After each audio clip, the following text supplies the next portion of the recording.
It's totally understandable to be frightened of our bosses. After all, they're the ones who decide whether or not to fire us over the smallest of issues, or if they're going to give an ear-blistering rant for us being a few minutes late. So, what happens when cops have to arrest their bosses? Hello? Guess who I just pulled over? Who? Yarborough. Real? Yeah, the chief deputy driving a Dodge Charger.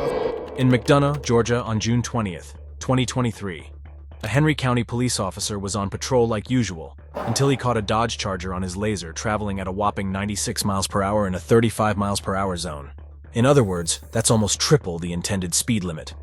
Naturally, this officer pulls over the speeding vehicle, only to discover an unexpected figure behind the wheel. Really?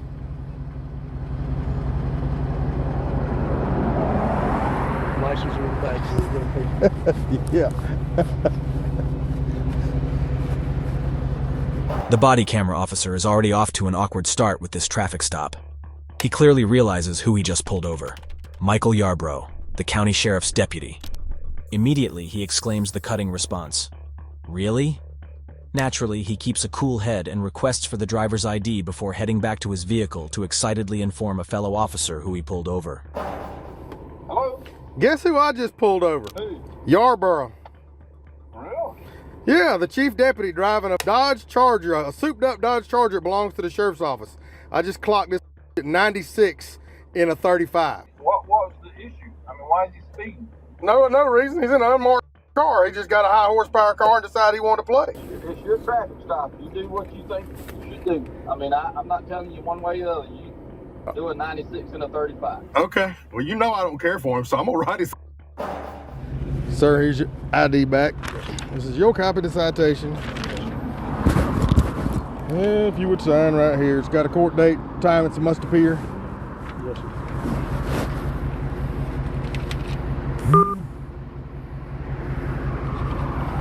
Please slow down and have a safe day. Yes, sir. As unexpected as this was for the officer on the scene, he decides to ask another enforcer if he should write the ticket. After being told to, "You do what you think you should do," the body camera cop cheekily responds with, "You know I don't care for him," and consequently writes a ticket.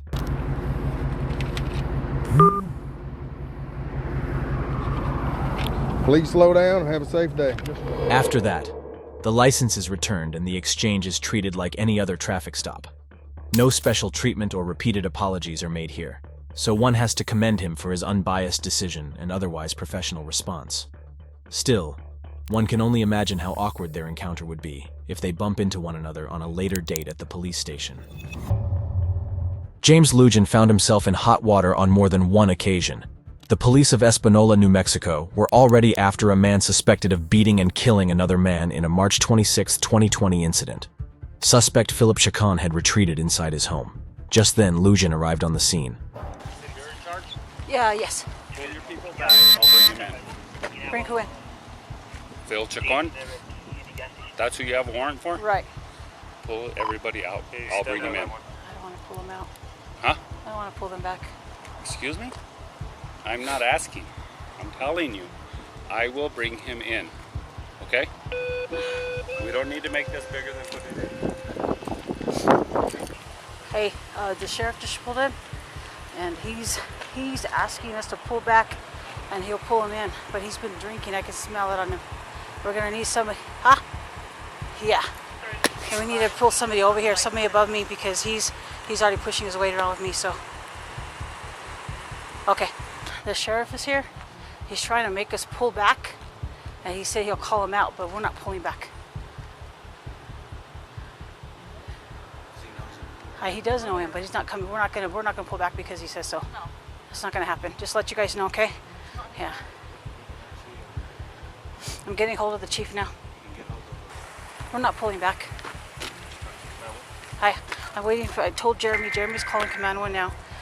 But do you smell it, or am I the only one who smells it? Yeah, please do something about it. Okay. Right? Hey, I know. We're here in Tabitha. I know, Tabitha.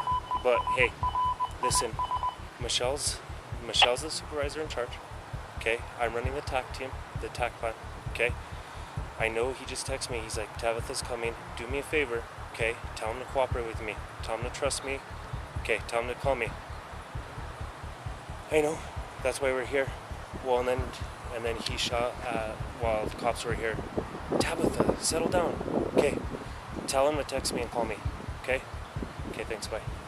I'll call Command 1 now. Yeah, do it. Do something about that. You're the I know. supervisor, so it's going to be on you. Right. But we can't. I definitely smelled it really bad. So did I. So What? how can he... He can't be here. Lujan demanded everyone pull out of the scene. The first body camera officer notifies her fellow officers that they are not doing so and that he smells of alcohol. While one group of officers were dealing with Lujan, the others spoke to his relatives. Is he yelling at you guys? No, so what happened is they were doing a search warrant because a little Jacob Yeah. said that he got assaulted this morning. So we were doing a search warrant on that house, or one of those motorhomes. And then he shot one of his rifles. So then we came around this way, and right here on the other side where you have that like garage that's open, and then there's another garage, he was coming out with 3 rifles. So then he dropped them and then went back inside. And then he Okay, tried. so how many rifles are in there? Or do you guys have? There's 3 that are there, and I know he has more. How do you know he has more? Because it's Phil. No. We have him. You have them all? So there. I took, okay, there's an AR. I took the AR. Okay, so there's 3 rifles that are out there on the There- floor. Those are the only 3 I know that were in Well, there. here's Okay. the thing is he still has that pistol that he stole from what's his name that night he beat him Oh, up. that 9mm? Yeah. Which still has pistol? that. Which pistol? From The tenant in the front? He beat up the tenant in the front? yeah, what's his name? Christopher Marquez. No, Chris. No. He said he didn't take He the 40. stole Chris's That was gun. a 40. He stole Chris's gun. Okay. He has it. So there's a 9. I have a 9mm. In there. No, I think it's the guy in the front. Whose number is he calling me from? I don't know. He's I don't know. Because I was talking. He started calling me on his phone, and then he started calling me on this number. He has an app that changes Okay. the number. Chacon attests his innocence over the phone, while the police attempt to persuade him to come out, explaining to him that they heard a gunshot and saw him walking into his home with a rifle. The suspect insists that it was used for little more than hunting. The police continue to contact him while Lujan remains at the scene in his intoxicated state, further complicating things. He called me a while ago before all this crap went on, but I was out in Abiquiu, so I said, oh, I'll be on my way. Said something about Jacob, and he told me that if he wasn't here, he was going to go to the camper. Justin and I went and checked the camper. He's not in there, so he's in here. When did he stop Jacob? I don't know. I wasn't here. When did he stop Jacob? Sorry. Earlier. Today? Yes. But your chief told me to stay off the scene, so I'll stay back here. Hey, did you guys get a hold of D unit? Huh? He says tell him to back off. According to Lujan, the suspect is off his meds. In other words, he's trying to justify and downplay the behavior of the potentially armed suspect on the scene here. He even reveals that Chacon's wife handed him the house key, something he did not mention to the officers earlier. Meanwhile, Chacon remains holed inside his house. According to witnesses on the scene, Lujan entered the perimeter of the area, and when the interim police chief told him to leave, the sheriff. But that's not the only thing this shady figure has been up to. I don't know. Because I was talking. He started calling me on his phone, and then he started calling me on this number. He has an app that changes Okay. the number. And no offense, but you have to understand we can't let you. So okay, so there was 3 in there. Okay. And I wasn't too sure because I know Phil has. Okay, so the 3, he got traded for rent from this guy. Okay. I remember he had 3. He had the AR style one that I bought, but when I went into the house, I took it out. Okay. In our next video, Lucian can be seen arriving on the scene whereby Espanola City Councilor Don Juan Virgil was given a search warrant in regards to content on his phone. Interestingly, Lujan arrives on the scene. He can also be heard telling the suspect to call him. Why could this be? After all, Virgil was suspected to have evidence on his phone, which may have linked him to malicious acts, like bribery, not to mention secretive communications with Lujan via social media services. This is very suspicious behavior. Later that year, as we can see in a third video, Lujan was given a search warrant for both his personal and business phones. What case is this? So that is in reference to stemming from the original charges. Which one? The misdemeanor? So that one. You got a search warrant on a misdemeanor. It doesn't have the case number on here for the original. Right there. That's a PD case number. It doesn't have a magistrate or a district case. This is in district court too, and this is a magistrate warrant. Okay? This case is already in district court. This is a magistrate warrant. You understand that this case is in district court, right? Despite the seriousness of the situation, the officers on the scene aren't given both phones immediately. which is dubious behavior on Lujan's part. He of all people should know that it is illegal to withhold potential evidence when a search warrant is involved. A confrontation occurs outside of the station. I told you, you have your search warrant says to search me for personal phones? He has the phones. He already told me he has the phones. Okay. That's not what the search warrant says, does it? Okay, so you want us to lock down the sheriff's office? Go ahead and call them back. You're not going to stop me from leaving if I want to leave. Am I under arrest? If we have to? Am I under arrest? So don't let anybody leave that back door. He's got 3, maybe 4 deputies. The undersheriff, Billy, and the sheriff are all in there. He's refusing to comply. The officers threaten to lock down the Rio Arriba County Sheriff's Office for Lujan's lack of compliance. His deputies are doing everything they can to get in the way. Eventually, he concedes and hands over one of his phones. For interfering with the arrest of a city official, an arrest warrant is made. No, we got target phone unless he has another one. Good to go? So we'll walk through here, go make 2-5 with the sheriff. Taos County SWAT and Espanola Police both arrest Lujan in his own workplace. We can hear that he is refusing to unlock his phone until he speaks to his attorney, but the officers double down in response and affirm to him that this is not a negotiation, and that such resistance would be fruitless. They take him to a nearby police cruiser to search him.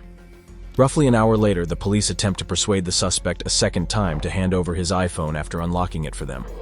I'm not obstructing. Who's your Over here to our unit. Take him over here to our unit. Over here, Sheriff. Over here. Sheriff. They're gonna book me.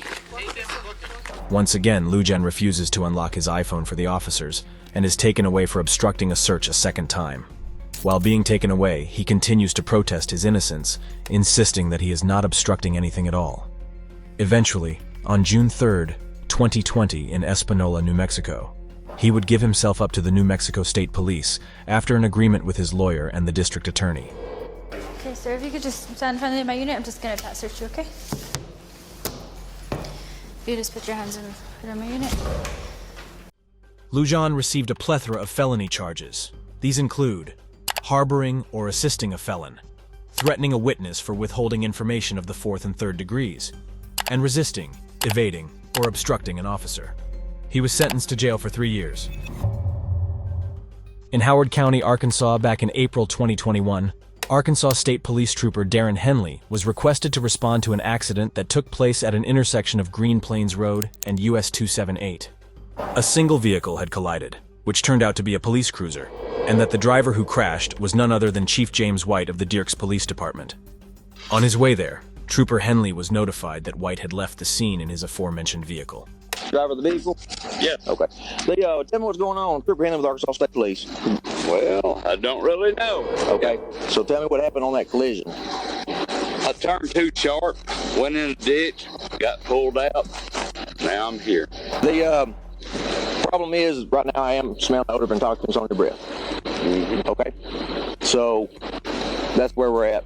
I know I haven't ever personally met you before. I see a badge, radio. I've been told that you work for Derek's. Okay. So I'm not liking this situation anymore. Then you're probably liking it. Okay. But moving forward with that, we are going to continue on with the DWI investigation. Okay. As you can see here, White traveled into the woods located behind his house. Several police officers pursued him to this spot. According to the chief, he was driven back by a friend after the accident. Trooper Henley may not have ever met or spoken to White, but he speaks to him professionally and respectfully nonetheless, all the while treating this as any other DUI investigation. What follows are a series of sobriety tests.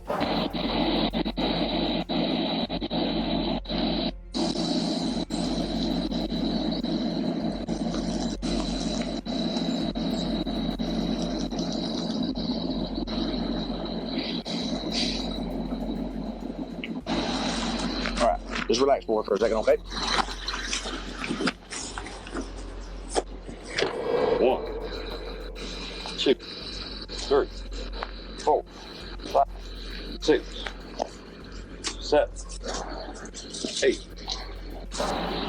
1, 2, 3, 4. How long do I have to hold it up? Approximately 30 seconds. Really?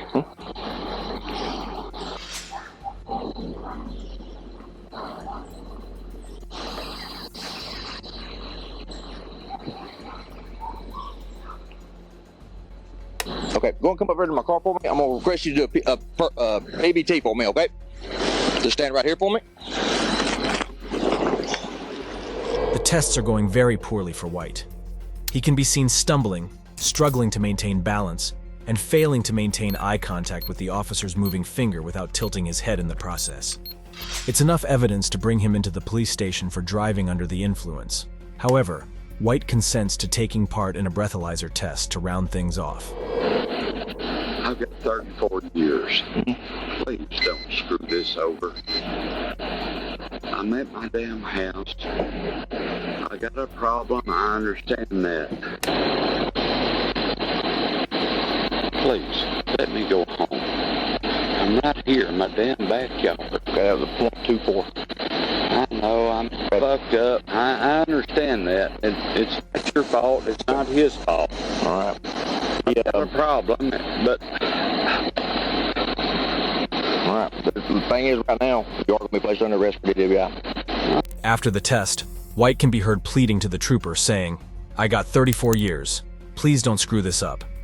Of course, this is not enough to get him out of the mess he has gotten himself in here. The preliminary breath test sample showed up with a worrying number, 0.24% BOC. Blow, blow, blow, blow, blow, blow, blow, blow, blow, blow, blow, blow, blow, blow, blow.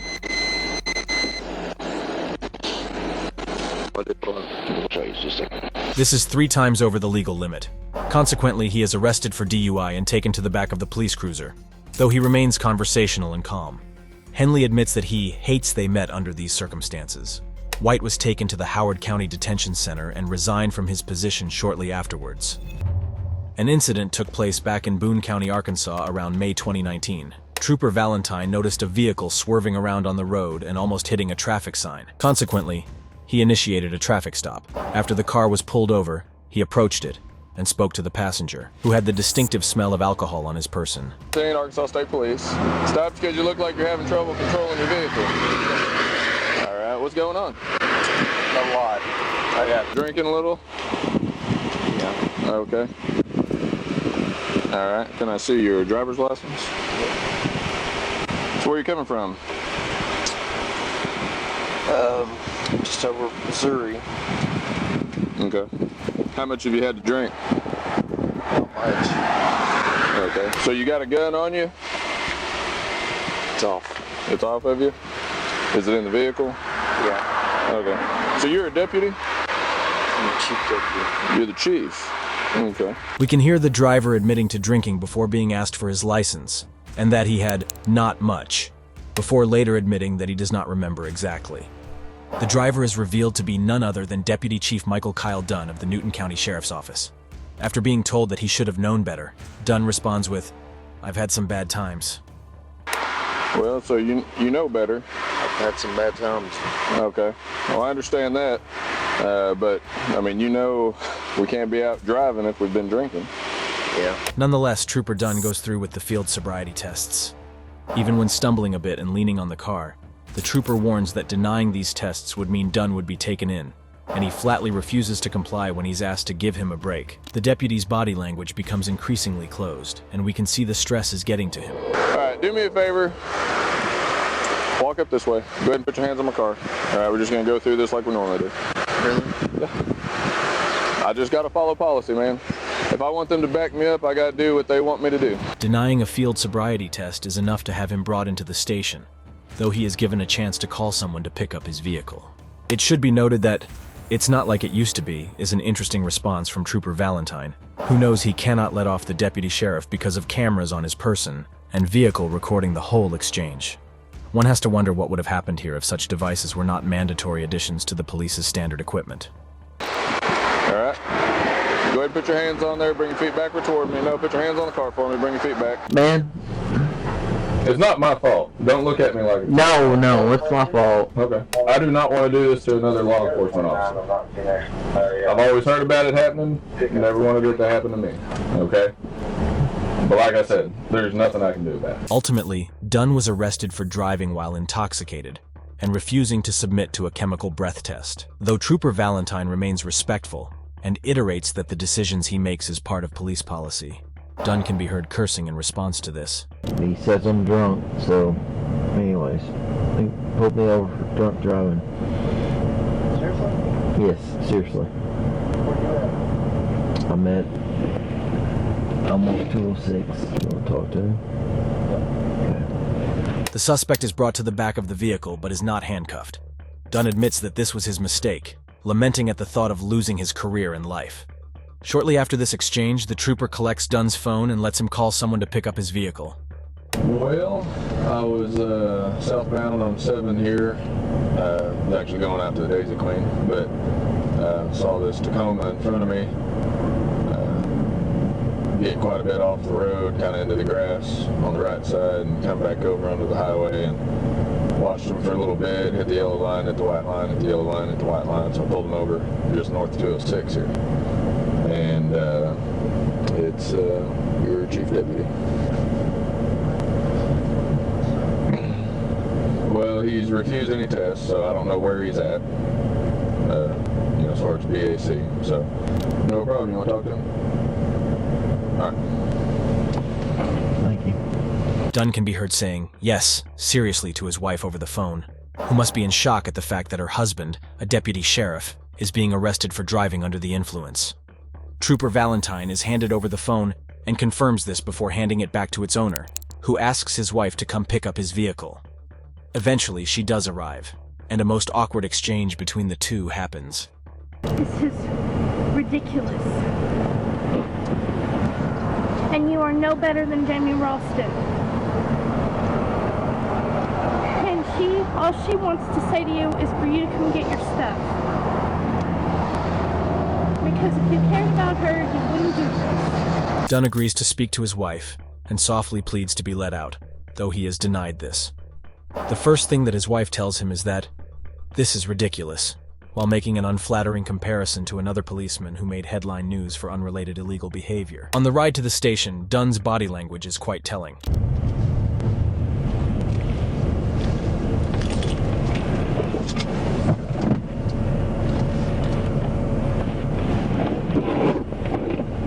He can be seen holding his hands, covering his mouth, and leaning down on various occasions, which may be a combination of both self-soothing techniques and body responses to the stress and anxiety he must be feeling here. Immediately after his arrest, he resigned from his job and was convicted of driving while intoxicated. He was suspended for 1 day, had to pay a fine of $800, and was sentenced to 1 year in prison. However, after posting his $1,400 bail, he was released from jail shortly afterwards, according to Boon County records. Cops should never be above the law, so it's good to see that there are troopers and officers in the United States who are abiding by this. Which of these videos was the most surprising to watch? Feel free to let us know your thoughts in the comment section below, as we're always eager to read your thoughts. Don't forget to like this video and subscribe for more content, as they're both great ways to support our channel.